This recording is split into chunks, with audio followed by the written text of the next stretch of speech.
Nama Kaisang Pangarep makin sering disebut-sebut jelang Pilkada Jakarta. Sejumlah partai politik mulai melirik putra bungsu Presiden Jokowi itu. Salah satunya Partai Amanat Nasional atau PAN.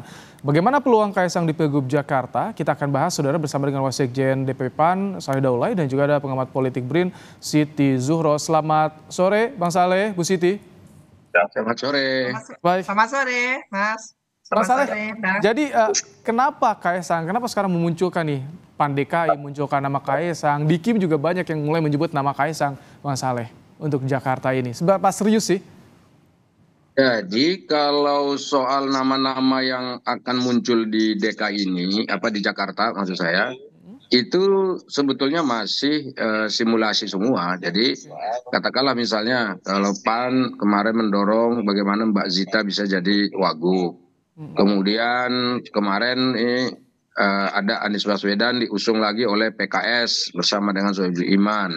Kemudian muncul nama-nama lain ya, ada banyak calon-calon lain yang disodorkan, ada kemarin Ahok, kemudian ada dari Nasdem, dan semua itu belum ada yang pasti sebetulnya. Sebab tidak ada satu partai politik pun yang lolos dan bisa mencalonkan sendiri. Dan karena itu, kalaupun misalnya seperti Pak Anies Baswedan itu didorong oleh PKS, belum tentu bisa karena kurang kursinya 4. Jadi karena itu ini juga masih simulasi.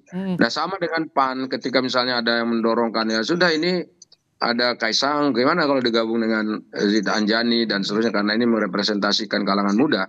Nah saya kira ini juga sah-sah saja dan boleh-boleh saja. Kita lihat dulu reaksi dari masyarakat. Nah kalau misalnya kita tidak dorong seperti itu kemarin, jangan-jangan Kompas nggak membahas nih gitu. Justru karena Tapi ini murni ya, kalau keinginan dari PAN sendiri menduetkan Zita dan juga Kaisang.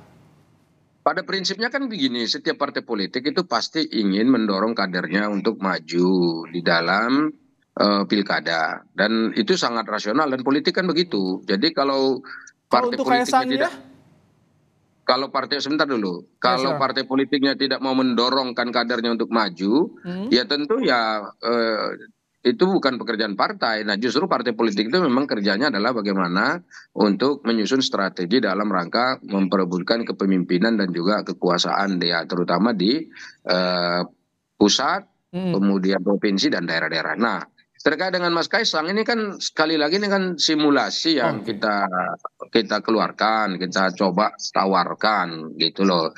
Jadi sekarang tinggal masyarakat nih, silakan menilai apakah misalnya pasangan ini nilai cocok, layak dan seterusnya. Nanti kan kita akan evaluasi juga. Dan ini sekali lagi ini belum final. Jadi ini hal-hal yang sangat hal-hal yang sangat wajar ya kalau PAN misalnya sebagai kontestan di dalam pilkada Jakarta ini mengusung nama dari partai yang ada.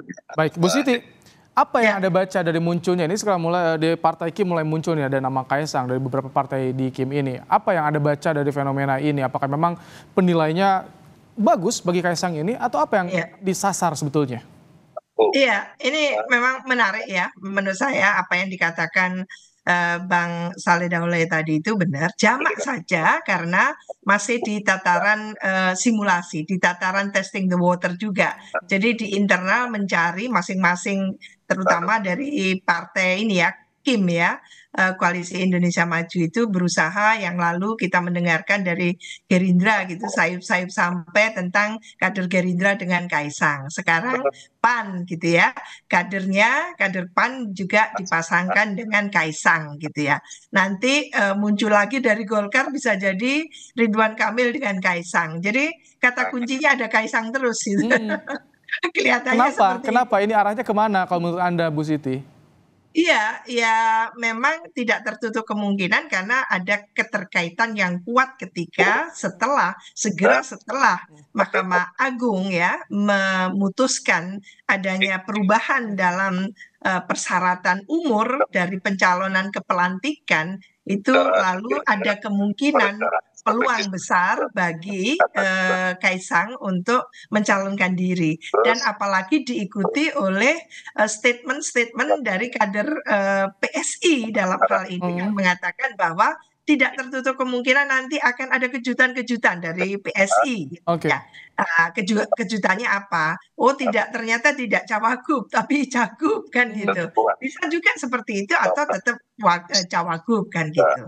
Nah, ini yang mungkin perlu Oke. diantisipasi. Kalau saya lebih tertarik untuk mengatakan bahwa siapapun yang muncul Mm-mm. harus ada koridor, harus ada parameter, kriteria yang sangat Oke. jelas.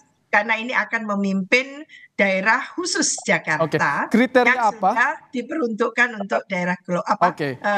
kota global itu ya. Kriteria apa sebetulnya yang dimiliki oleh Kaisang sehingga bisa dilirik juga nih oleh PAN munculkan di simulasi untuk Pilkada Jakarta, dan apa proyeksinya Cagup atau Cawagup? Nanti kita akan bahas usai jeda ya, Mas Saleh, Bu Siti, tetap bersama kami di Kompas Petang.